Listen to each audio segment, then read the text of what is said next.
channel, Tia Topics. I am Tia, and today's topic is... Understand, I'm a fucking I'm the hottest in the street. Know you body hurt me. If I see you now, speak. Got me down with you. I'm a boss. Whoa,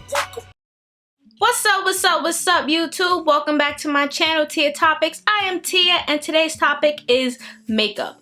First things first, if you're watching this and you have not subscribed to my channel, go ahead and hit that subscribe button. Also, leave a like on this video or a comment, but most importantly, make sure you tap that bell so you never miss a new upload.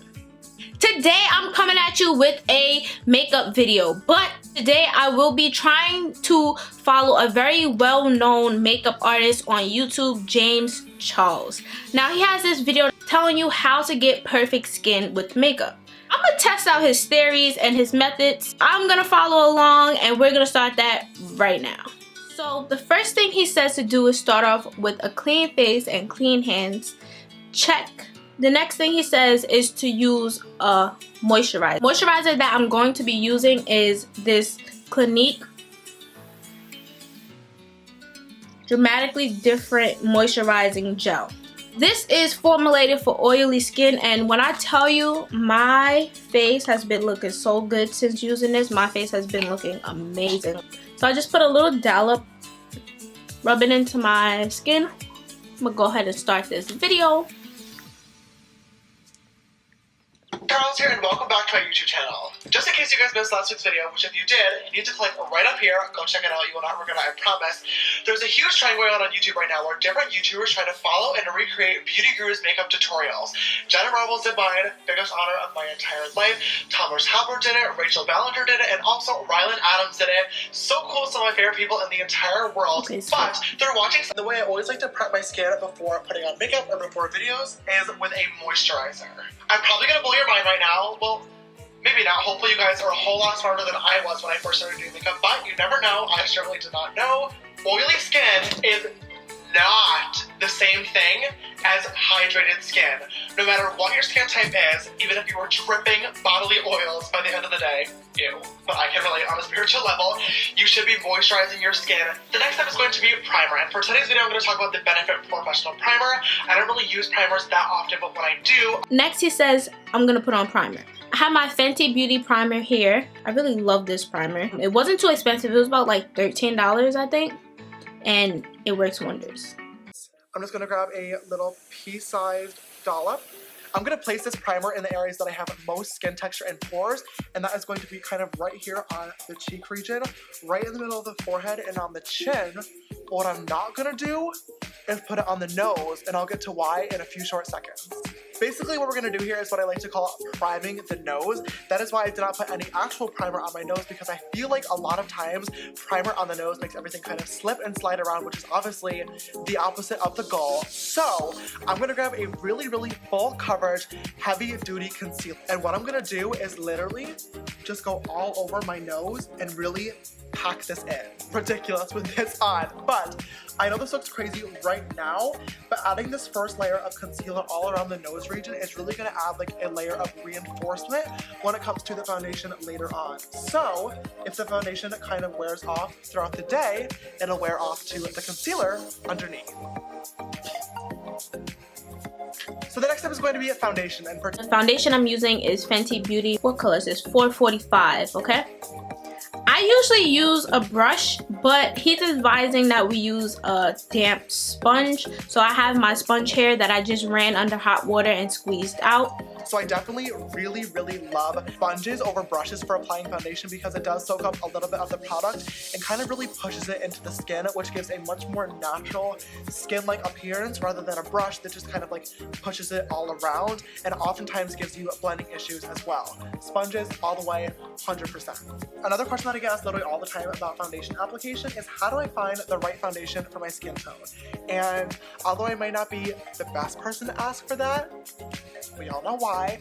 There is one little like hack or trick that I learned that literally changed my makeup game forever, and I will forever be thankful for it, and that is our next step is going to be concealer. So I'm just going to apply this like normal right in my under eyes and in the center of my face to kind of brighten everything up.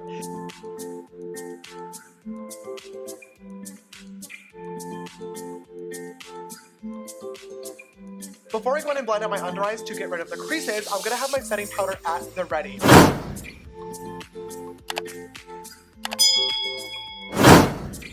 I'm just gonna go to the pointy end of my damp beauty blender and just kind of push those creases up, being sure not to be too harsh. And then with that same exact beauty blender, still damp, I'm gonna dip it right into that powder, and I'm just gonna push this right underneath the eye. Using a damp beauty sponge to press powder into the face as opposed to a brush or a powder puff was honestly probably one of my favorite makeup tricks that I have ever learned to date, and truly changed my makeup game forever. Swear to God on that. It obviously presses the powder into the skin, which mattifies and sets everything in place, but because the beauty blender is still slightly damp, it kind of melts the powder into the skin as well, which really, really helps when it comes to skin texture. Okay.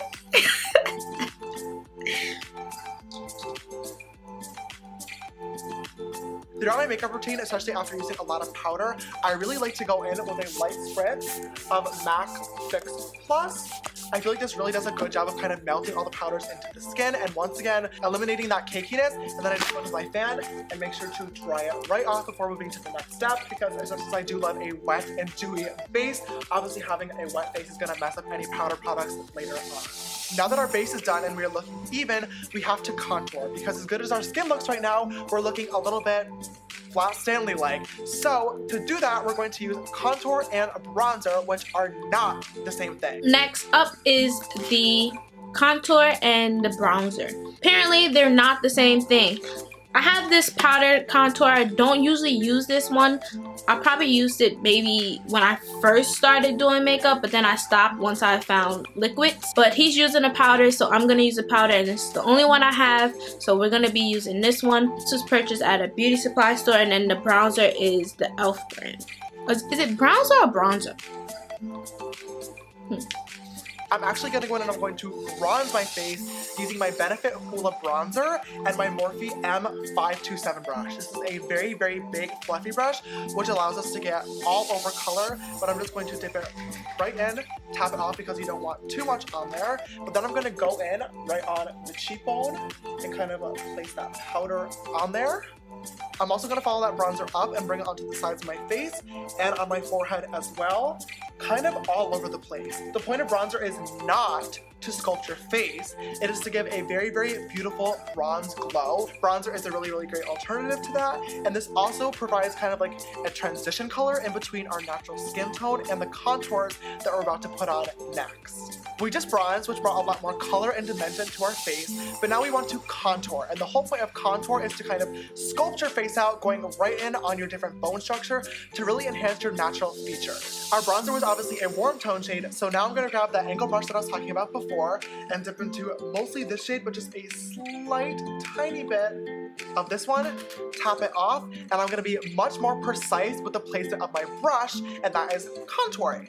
I'm going to imagine that there's a line right here from the top of my ear down to the corner of my mouth, and I'm going to place my brush right here and focus the most amount of color right here. We really want to make sure we're blending upwards as opposed to downwards, because blending downwards is going to give us like a very, very sunken Angelina Jolie type look, which also is definitely good for like more Halloween type stuff, or if you're going for a more masculine type of contour, which is totally okay too. But I like to blend upwards, which give your cheeks a very, very lifted and beautiful look. The most common question I get when it comes to nose contour is, how do I make my nose look really, really snatched and tiny, just like Sister James did? I'm going to take the contour powder on the floppy end of this brush and start by blending in 2 lines on kind of the top of my nose on top of the bridge. You kind of want to place the contours where you wish your nose looked like in the first place.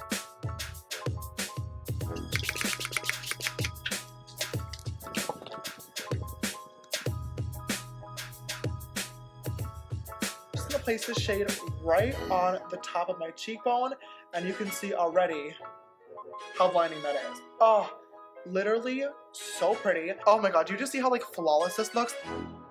When it comes to highlighting your nose, instead of using the same brush like the M501 that you use on your cheeks, grab a pencil brush or a really tiny brush like this one.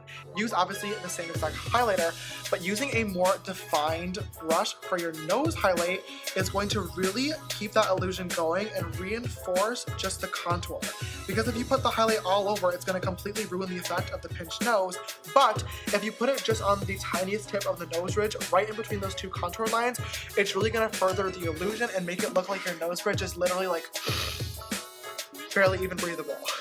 Finally, to finish off our base, we're going to lightly bake our face. Once again, using my damp beauty blender and dipping into that powder. I always like to start out by placing this bake right on the sides of my nose to enforce the highlights, which once again further the illusion of a pinched and snatched nose.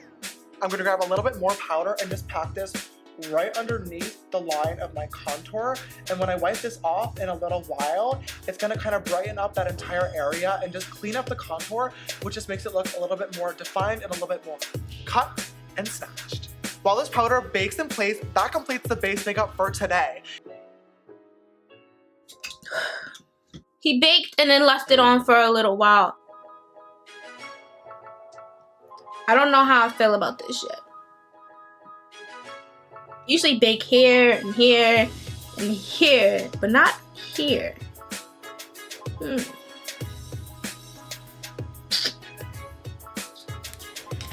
Moment of truth, y'all. Moment of truth. My nose look good. Nah, not gonna hold you. He ain't lie about that, cause my nose is snatched, bro. I'm gonna go over this with my blending brush just to blend it a little bit more. This man might be onto something. Once your makeup is all complete, make sure all of your powders are wiped off, and then just go ahead and give your face a nice and good and very, very generous squirt. And then just for the last time today, grab your fan, give it a good thwart, and really let that setting spray dry into your face and lock everything in place.